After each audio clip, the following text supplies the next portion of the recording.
ಈಗ ತಾನೇ ಕೇಂದ್ರ ಸರ್ಕಾರವು ಒಂದು ಗುಡ್ ನ್ಯೂಸ್ ನೀಡಿದೆ. ಟ್ರಾಫಿಕ್ ರೂಲ್ಸ್ ಮತ್ತು ಡ್ರೈವಿಂಗ್ ಲೈಸೆನ್ಸ್ನ ಮೇಲೆ ಕಳೆದ ವರ್ಷ ಹಲವಾರು ನಿಯಮಗಳನ್ನು ತಂದಿದ್ದರು.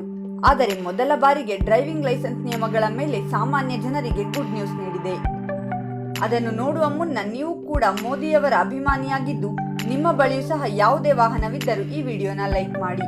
ಹಾಗೆ ನೀವಿನ್ನೂ ನಮ್ಮ ಚಾನೆಲ್ಗೆ ಸಬ್ಸ್ಕ್ರೈಬ್ ಆಗಿಲ್ಲ ಅಂದ್ರೆ ವಿಡಿಯೋ ಕೆಳಗೆ ಕಾಣ್ತಿರೋ ಸಬ್ಸ್ಕ್ರೈಬ್ ಬಟನ್ ಮೇಲೆ ಕ್ಲಿಕ್ ಮಾಡಿ ನಮ್ಮ ಚಾನೆಲ್ಗೆ ಸಬ್ಸ್ಕ್ರೈಬ್ ಮಾಡಿ. ಈ ಡ್ರೈವಿಂಗ್ ಲೈಸೆನ್ಸ್ ಮೇಲಿನ ಸುದ್ದಿ ತಿಳಿಯುವ ಮುನ್ನ ನಂಬರ್ ಪ್ಲೇಟ್ಗಳ ಮೇಲೆ ಹೊಸ ನಿಯಮ ತಂದಿದ್ದಾರೆ.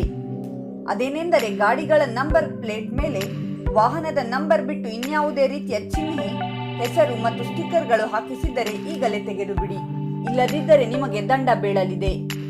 ಇದರ ಜೊತೆಗೆ ನಂಬರ್ ಪ್ಲೇಟ್ಗಳ ಮೇಲೆ ಯಾವುದೋ ಸಂಘದ ಅಧ್ಯಕ್ಷರು, ಉಪಾಧ್ಯಕ್ಷರು, ಮೆಂಬರ್ಗಳು ಮತ್ತು ನಂಬರ್ ಸ್ಟೈಲಿಶ್ ಆಗಿ ಬರೆದಿದ್ದರೂ ಸಹ ಫೈನ್ ಬೀಳಲಿದೆ. ಎಚ್ಚರ!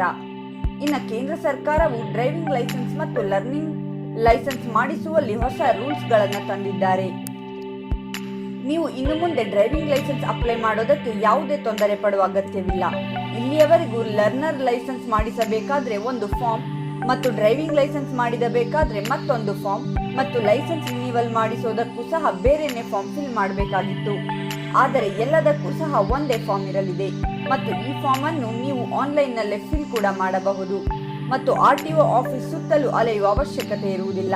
ಇದರ ಜೊತೆಗೆ ಇಲ್ಲಿಯವರೆಗೂ ಕೂಡ ಡ್ರೈವಿಂಗ್ ಲೈಸೆನ್ಸ್ ಮಾಡಿಸಬೇಕಾದ್ರೆ ಮೆಡಿಕಲ್ ಸರ್ಟಿಫಿಕೇಟ್ನ ಅವಶ್ಯಕತೆ ಇತ್ತು. ಆದರೆ ಇನ್ಮುಂದೆ ಯಾವುದೇ ರೀತಿಯ ಮೆಡಿಕಲ್ ಸರ್ಟಿಫಿಕೇಟ್ನ ಅವಶ್ಯಕತೆ ಕೂಡ ಇರುವುದಿಲ್ಲ. ಇದರ ಜೊತೆಗೆ ಹೇಗೆ ಮೋದಿಯವರು one nation one ration card ತರುತ್ತಿದ್ದಾರೋ ಅದೇ ರೀತಿ ಏಪ್ರಿಲ್ ತಿಂಗಳಿನಿಂದ one nation one driving licence ತರುವ ಆಲೋಚನೆಯಲ್ಲಿದೆ. ಆಗ ನಾವು ಯಾವುದೇ ರಾಜ್ಯಕ್ಕೆ ಹೋದರೂ ಸಹ ನಮ್ಮ ರಾಜ್ಯದ ಡ್ರೈವಿಂಗ್ ಲೈಸೆನ್ಸ್ ಇದ್ದರೆ ಸಾಕು.